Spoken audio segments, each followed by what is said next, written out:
எல்லோருக்கும் வணக்கம். இன்னைக்கு நம்மளோட இந்த அலசல் ஒரு பதிலில இருந்து ஆரம்பிக்கல.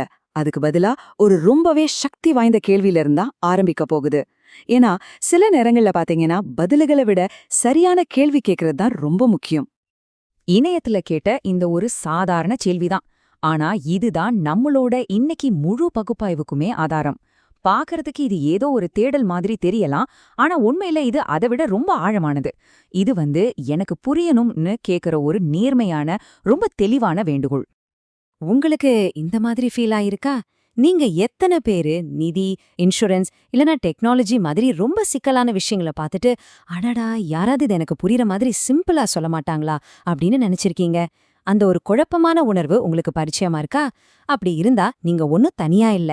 நம்ம எல்லாருக்குமே அந்த ஃபீலிங் வந்திருக்கு. சரி வாங்க, இந்த ஒரு கேள்வியை நாம கொஞ்சம் பிரிச்சு பார்க்கலாம். அப்படி செஞ்சு பார்க்கும்போது நாம எப்படி இன்னும் சூப்பரா கேள்வி கேட்டு நமக்கு உண்மையாவே என்ன பதில் தேவையோ அதை கண்டுபிடிக்கிறதுன்னு கத்துக்க முடியும். முதல்ல பாருங்க, ஒரு குறிப்பிட்ட பேர் சொன்ன ஒரு ப்ராடக்ட், பீமா சதி இன்சூரன்ஸ். நம்ம குழப்பம் பெரும்பாலும் இங்கிருந்து தான் ஸ்டார்ட் ஆகும். பொதுவா இன்சூரன்ஸை பத்தி கேட்கறத விட இந்த மாதிரி ஒரு குறிப்பிட்ட திட்டத்தை பத்தி கேட்கும்போது நமக்கு தெளிவான பதில் கிடைக்கிறதுக்கான முதல் படியே அதுதான். அடுத்து, அடிக்கடி கேட்கப்படுற கேள்விகள்னு கேட்டதுல இருக்கிற ஒரு புத்திசாலித்தனத்தை பாருங்க. இது ஏதோ தியரி கேட்கல, நடைமுறைக்கு உதவக்கூடிய நிஜமான பதில்களை தான் தேடுறாங்கன்றத காட்டுது. சொல்லப்போனா மத்தவங்களுக்கு என்ன சந்தேகம் வருதுன்னு தெரிஞ்சுக்கிறதே நமக்கு ஒரு பெரிய தைரியத்தை கொடுக்கும் இல்லையா? இது இது ரொம்ப ரொம்ப முக்கியமான ஒரு பகுதி. ஒரு விஷயத்த உண்மையாவே புரிஞ்சுக்கணும்னா நமக்கு நல்லா தெரிஞ்ச மொழியில, வசதியான மொழியில தகவலை கேட்கறது நம்மளோட அடிப்படை உரிமை. ஏதோ சிக்கலான நிதி விதிமுறைகளை இங்கிலீஷ்ல படிச்சு குழம்புறத விட நம்ம தாய்மொழியில கேட்கும்போதுதான் அப்பதான் ஒரு தெளிவே பிறக்கும். கடைசியா இந்த மொத்த கேள்வியிலையுமே ரொம்ப முக்கியமான வார்த்தை இதுதான், சிறந்த விளக்கம். இது ஏதோ ஒரு விளக்கம் போதும்னு கேட்கல, ஒரு சிறந்த விளக்கம் வேணும்னு கேக்குது. இதுதான் சாதாரணமா ஒரு தகவலுக்கும் உண்மையான அறிவுக்கும் இருக்கிற பெரிய வித்தியாசம். அப்போ சிறந்த விளக்கம்னா என்ன? அதுக்கு என்ன அர்த்தம்? அது வெறும் வார்த்தைகளோட தொகுப்பு மட்டும்தானா? இல்லவே இல்ல. வாங்க, அதுல என்னென்ன விஷயங்கள் அடங்கி இருக்குன்னு இப்போ பார்க்கலாம்.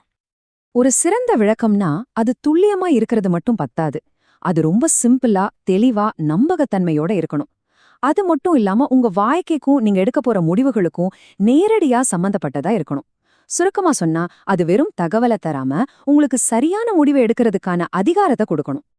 இந்த 5 விஷயங்கள் தான் ஒரு விளக்கத்தை சிறந்த விளக்கமா மாத்துது. முதல்ல எளிமை, அதாவது கஷ்டமான வார்த்தையெல்லாம் இல்லாம யாரு கேட்டாலும் புரியுற மாதிரி இருக்கணும். அடுத்து தெளிவு, எந்த விதமான குழப்பத்துக்கும் இடமே இல்லாம கருத்துக்கள் ரொம்ப நேரடியா சொல்லப்படணும். மூணாவது நம்பகத்தன்மை, அதாவது அந்த தகவல் எங்கிருந்து வருது, அதை நம்பலாமா வேணாமான்னு நமக்கு ஒரு நம்பிக்கை வரணும். நாலாவது பொருத்தம், சொல்லப்படுற விஷயம் உங்க தனிப்பட்ட வாழ்க்கைக்கோ உங்க சூழலுக்கும் சம்பந்தப்பட்டதா இருக்கணும். கடைசியா செயல்பாடு, அந்த விளக்கத்தை கேட்டதுக்கு அப்புறம் உங்களால அடுத்து என்ன செய்யணும்னு ஒரு தெளிவான முடிவுக்கு வர முடியணும். பாத்தீங்களா, இந்த 5 இருந்தாதான் அது உங்களுக்கு உண்மையான அதிகாரத்தை கொடுக்கும். சரி, நாம இப்போ பார்த்த இந்த கொள்கைகளை எல்லாம் எப்படி ஒரு பிராக்டிக்கல் டூலா மாத்தி நீங்க ஒவ்வொரு தடவையும் பயன்படுத்தலான்னு இப்ப பார்க்கலாம். இதோ உங்களுக்காகவே ஒரு செக்லிஸ்ட். இங்க இருக்கு உங்களுக்கான 4 ஸ்டெப் செக்லிஸ்ட். இனிமே எந்த ஒரு விளக்கத்தை பார்த்தாலும் இந்த லிஸ்ட பயன்படுத்துங்க. 1, தேவையில்லாம கஷ்டமான வார்த்தைகளை யூஸ் பண்ணிருக்காங்களான்னு பாருங்க. 2, இது ஏன் எனக்கு முக்கியம் அப்படின்னு உங்களை நீங்களே கேட்டுக்கோங்க. 3, அந்த தகவல் ஒரு நம்பிக்கையான இடத்துல இருந்தா வருதான்னு செக் பண்ணுங்க. 4, சரி இதை வச்சு அடுத்து நான் என்ன செய்யணும் அப்படின்ற வழிகாட்டல் அதுல இருக்கான்னு தேடுங்க. இதை நீங்க செய்ய ஆரம்பிச்சிட்டீங்கன்னா நீங்க வெறும் ஒரு செயலற்ற கேட்பவரா இல்லாம ஒரு ஆக்டிவான ஒரு விமர்சன சிந்தனையாளரா மாறிடுவீங்க. பாத்தீங்களா, ஒரே ஒரு கேள்வியில ஆரம்பிச்சு இப்போ ஒரு சக்தி வாய்ந்த செக்லிஸ்ட் வரைக்கும் நம்ம வந்திருக்கோம். தெளிவுக்கான தேடல் எவ்வளவு முக்கியம்னு இந்த பயணம் நமக்கு நல்லாவே உணர்த்தியிருக்கு. ஆக இதுல ரொம்ப முக்கியமான விஷயம் என்னன்னா, உங்ககிட்ட இருக்கிற மிகப்பெரிய சக்தி பதில கண்டுபிடிக்கிறதுல இல்ல, சரியான கேள்வியை எப்படி கேட்கறதுன்னு கத்துக்கிறதுல தான் இருக்கு.